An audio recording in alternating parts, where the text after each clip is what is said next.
Hey everyone, welcome to Judging for the Win. I'm Dave, and this is my daily ruling. Today's question was suggested by a viewer.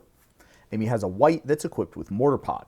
If she sacrifices Wight to deal 1 damage to Nick's Eager Cadet, a 1/1 creature, would that creature dying cause the Wight's life drain ability to trigger?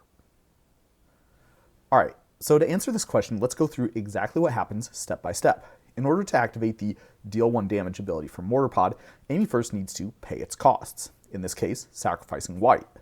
The ability will then go on the stack and resolve, dealing 1 damage to Eager Cadet. By this time, Wight is already in the graveyard, so it is not immediately clear how it would be possible to perform the instruction where this ability says to have this creature deal 1 damage to any target.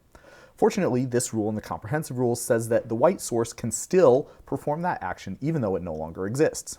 After the damage is dealt, the game will perform state-based actions, meaning that the lethally damaged Eager Cadet will be put into its owner's graveyard.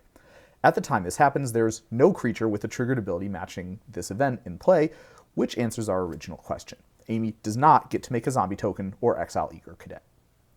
Let's now examine another scenario that I think a lot of people are probably wondering about.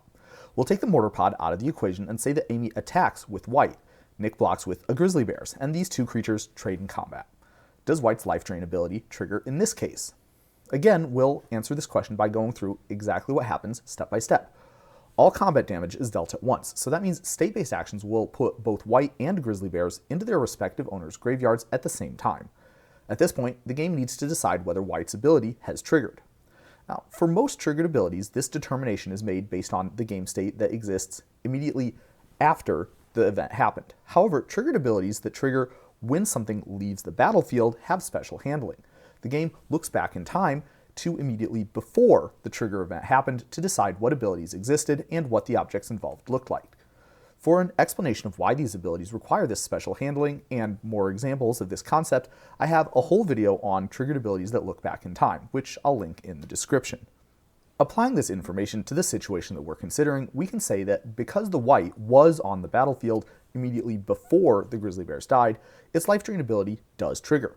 Let's also observe that this was not the case for the Mortarpod example. Immediately before Eager Cadet died, the Wight was not on the battlefield, which explains the different outcome. Let's close out with a challenge question to test your understanding. Amy attacks with Wight, and Nick blocks with a 1/4, so these two creatures bounce off each other. Then Amy plays a Pyroclasm, which kills both creatures. Does the life drain ability trigger here? The answer is that in this scenario, the Wight and the Horned Turtle die at the same time.